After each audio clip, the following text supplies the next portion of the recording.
Age పెరిగే కొద్దీ ఆడవాళ్ళలో ఎగ్ నంబర్ తగ్గుతుంది అండ్ దీనివల్ల ప్రెగ్నెన్సీ వచ్చే ఛాన్సెస్ కూడా తగ్గుతాయి. సో 25-30 ఏళ్ళు ఆ ఏజ్ గ్రూప్లో మీకు ప్రెగ్నెన్సీ వచ్చే ఛాన్స్ ఎంతైతే ఉంటుందో అది 35-40 ఏళ్ళకి ఉండదు. ఇది మోస్ట్ ఆఫ్ దెమ్కి తెలిసిన విషయమే. కానీ మగవాళ్ళల్లో కూడా ఏజ్ పెరిగే కొద్దీ ఫర్టిలిటీ తగ్గుతుంది అని మీకు తెలుసా? సో ఎస్, ఏజ్ ఆడవాళ్ళల్లోనే కాదు మగవాళ్ళల్లో కూడా చాలా ఇంపార్టెంట్ ఫ్యాక్టర్. నా పేరు doctor Suma, consultant 49 fertility centre Vijayawada. So age అనేది మనకి చేంజెస్ ఎక్కువగా ఆడవాళ్ళల్లో డెఫినెట్లీ చూస్తామండి. సో ఎగ్ నంబర్ తగ్గుతూ వస్తుంది అండ్ ఎగ్ నంబర్తో పాటు ఎగ్ క్వాలిటీ తగ్గుతుంది అండ్ మనకి జెనెటికలీ నార్మల్ ఎంబ్రియోస్ ఫామ్ అయ్యే కెపాసిటీ కూడా ఏజ్తో పాటు తగ్గిపోతూ వస్తుంది. సో 40 years వచ్చేపాటికి ఒక ఉమెన్ తన లైఫ్ స్పాన్లో ఉన్న ఎగ్స్లో కేవలం 2% మాత్రమే మిగులుతాయి. సో ఎగ్ నంబర్ తగ్గే కొద్దీ ఆబ్వియస్లీ ప్రెగ్నెన్సీ వచ్చే ఛాన్సెస్ ఆటోమేటిక్గా తగ్గిపోతాయి. ఎందుకంటే ఎగ్స్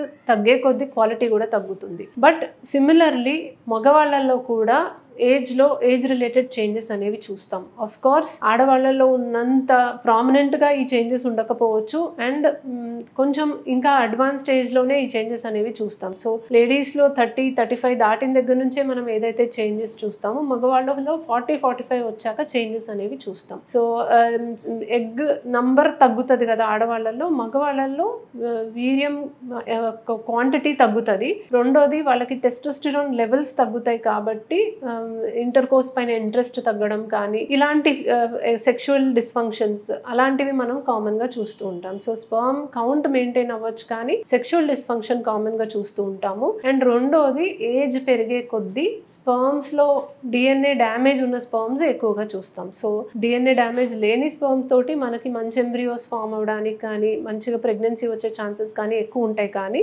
ఏజ్తో పాటు డిఎన్ఏ డ్యామేజ్ ఉన్న స్పర్మ్స్ ఎక్కువ అవడం వల్ల ప్రెగ్నెన్సీ వచ్చే ఛాన్సెస్ తగ్గుతూ ఉంటాయి. సో దీన్ని బట్టి అర్థమైంది ఏంటంటే ఆడవాళ్ళలోనే కాదు మగవాళ్ళల్లో కూడా ఏజ్ అనేది చాలా ఇంపార్టెంట్ ఫ్యాక్టర్. అండ్ రైట్ ఏజ్లో మీరు ప్రెగ్నెన్సీ ప్లాన్ చేసుకుంటే మీకు ఇన్ఫర్టిలిటీ సమస్య తగ్గే ఛాన్సెస్ డెఫినెట్లీ ఉంటాయి. బట్ ఇప్పుడున్న కరెంట్ సిచ్యువేషన్లో అందరూ 25-30 yearsకే ప్రెగ్నెన్సీ ప్లాన్ చేసుకోవట్లేదండి. డెఫినెట్లీ కెరియర్ ఆప్షన్స్ వల్ల, లేకపోతే సోషల్ ఇష్యూస్ వల్ల, లేకపోతే ఇంకా అప్పుడే మ్యారేజ్ చేసుకోకపోవడం, మ్యారేజ్ అయినా వెంటనే ప్రెగ్నెన్సీ ప్లాన్ చేసుకోవడం, ఇలాంటి చాలా ఇష్యూస్ వల్ల ప్రెగ్నెన్సీ డిలే చేయడం అనేది కామన్గా చూస్తూ ఉన్నాము. బట్ బయాలజికల్ క్లాక్ అయితే వెయిట్ చేయదండి.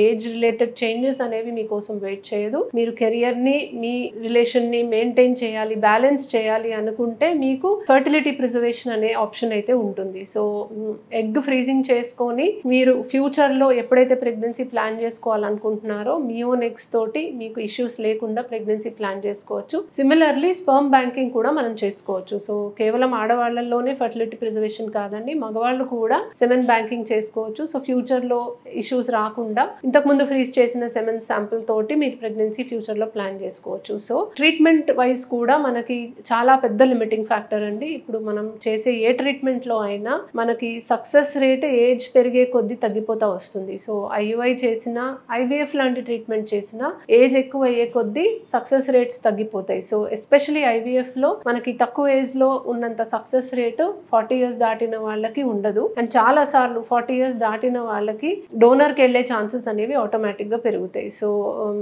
మీరు మీ కంట్రోల్లో పెట్టుకోగలిగే ఇంపార్టెంట్ ఫ్యాక్టర్ ఏంటంటే ఏజ్. మీరు ఎప్పుడైతే ప్రెగ్నెన్సీ ఇప్పుడే ప్లాన్ చేసుకోకూడదు, ఫ్యూచర్లో చేసుకోవాలి, ఏజ్ దాటిపోతుంది అని అనుకుంటే ఫర్టిలిటీ ప్రిజర్వేషన్ అనే బెస్ట్ ఆప్షన్ మీకు ఉంటుంది. Thank you.